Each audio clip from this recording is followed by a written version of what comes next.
మిర్యాలగూడ శాసనసభ్యులు యావత్ మిర్యాలగూడ రైతులందరికీ కూడా ఒక రైతు బాంధవుడిగా పేరు ప్రఖ్యాతిగాంచినటువంటి వ్యక్తిగా ఈరోజు అతని చిత్రపటానికి పాలాభిషేకం చేసి మేము కొనియాడుతూ ఉన్నాము.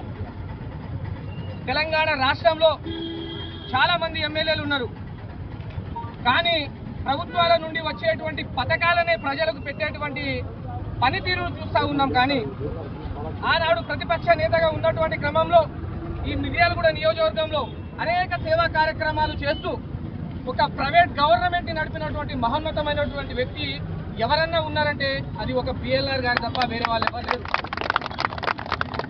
ఈరోజు వారి కుమారుడి ఫంక్షన్ ఉన్నా కూడా, వివాహ ఫంక్షన్ ఉన్నా, నా కుటుంబం సంతోషంతో ఒకే కుటుంబం ఉండకూడదు, నా నినాదం ఏకైక నినాదం అందరూ బాగుండాలి, అందులో నేనుండాలనేటువంటి నినాదాన్ని ఈరోజు గుర్తు తెచ్చుకొని రైతులందరూ కూడా కష్టాల్లో ఉన్నారు, వాళ్ళందరి కష్టాల్లో నేను భాగం పంచుకోవాలి, నా కొడుకు ఆ రిసెప్షన్ వివాహానికి సంబంధించినటువంటి కార్యక్రమం కూడా వాయిదా పెట్టుకొని ఆ కార్యక్రమానికి సంబంధించినటువంటి 2 కోట్ల రూపాయల వరకు డబ్బుని ఈరోజు రైతుల సంక్షేమం కోసం ఈరోజు రైతులకు ఇచ్చినటువంటి ఒక దేవుడి రూపంలో ఈ మిర్యాలగూడలో బిఎల్ఆర్ గారు.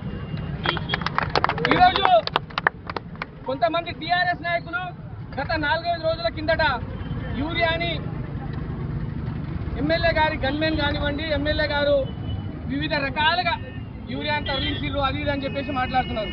నేను అంటున్నా, మీరు ఒక మాజీ ముఖ్యమంత్రి కొడుకు తనయుడు, ఒక రాష్ట్రానికి ఒక పబ్లిక్ ఫిగర్గా ఉన్నటువంటి వ్యక్తి, మీరు యూరియాని ఎట్లా ఇస్తారో తెలుసా? యూరియాను డీలర్ల ద్వారాగా ఈ ఒక సిస్టమ్ లెక్క లైసెన్స్ ఉన్నటువంటి షాప్లకు కానివ్వండి ఇటువంటి వాటికి ఇస్తారు. కనీస అవగాహన లేకుండా యూరియాని దొంగిలించిరనో, యూరియాను తిన్నారనో, మీ లెక్క కాళేశ్వరం ప్రాజెక్టు అవినీతిల మీద లక్షల కోట్లు దోచుకున్నటువంటి తీరు మాది కాదు. మా గౌరవ ఎమ్మెల్యే గారు ఆనాడే ప్రతిపక్షం ఉన్నప్పుడు, మీ ప్రభుత్వం ఉన్నప్పుడు, నీ ప్రభుత్వంలో బిఎల్ఆర్ బ్రదర్స్ అక్రమ కేసులకి, జైళ్ళకి జీవితాలను గడిపి ఇక్కడి నుండి కాంగ్రెస్ పార్టీని కాపాడుకోవడానికి గాంధీ భవన్ గడ్డ వరకు కొట్లాడినటువంటి చరిత్ర బిఎల్ఆర్ బ్రదర్స్ది.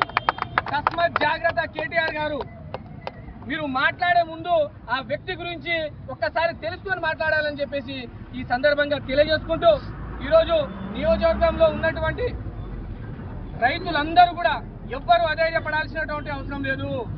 మీకోసం ఈరోజు తన సొంత ఆస్తులను కూడా ఈరోజు రైతుల కోసం దారాదత్తం చేసినటువంటి మహనీయుడు పిఎల్ఆర్ గారు. యూరియాని 1,00,000 మందికి ఒక్కొక్క బస్తా యూరియా ఇవ్వడానికి కూడా సిద్ధంగా ఉన్నారు. ఇక్కడ ఉన్నటువంటి మీ టీఆర్ఎస్ నాయకులు, మీ భాస్కర్ రావు గారిని అడగండి, బిఎల్ఆర్ బ్రదర్స్ పవర్ ఏంటో, బిఎల్ఆర్ బ్రదర్స్ అంటే ఏంటో అనేది మీ ఇక్కడ ఉన్నటువంటి బద్దం భాస్కర్ రావుని అడిగితే సరిపోతుంది కేటీఆర్ గారు. ఇంకా నువ్వు అక్కడి నుంచి స్టేట్మెంట్ చేయాల్సినటువంటి అవసరం మాకు లేదు. మీ భాస్కర్ రావు 5,000, 20,000, మాది 55,000 మెజార్టీ అంటే అర్థం చేసుకో. మిర్యాలగూడ చరిత్రలోనే ఇప్పటి వరకు ఆ మెజార్టీ ఎప్పుడు రాలేదు అంటే అర్థమైంది. ప్రజల మన్నలను ఉన్నాయి, ప్రజలు ఆశీర్వదిస్తున్నారు. ఒక ధర్మంతో బతికేటువంటి వ్యక్తి మీద ఇటువంటి ఆరోపణలు, ఫేస్బుక్ పేడ్ బ్యాచ్లు తస్మత్ జాగ్రత్త చెప్తా ఉన్నా.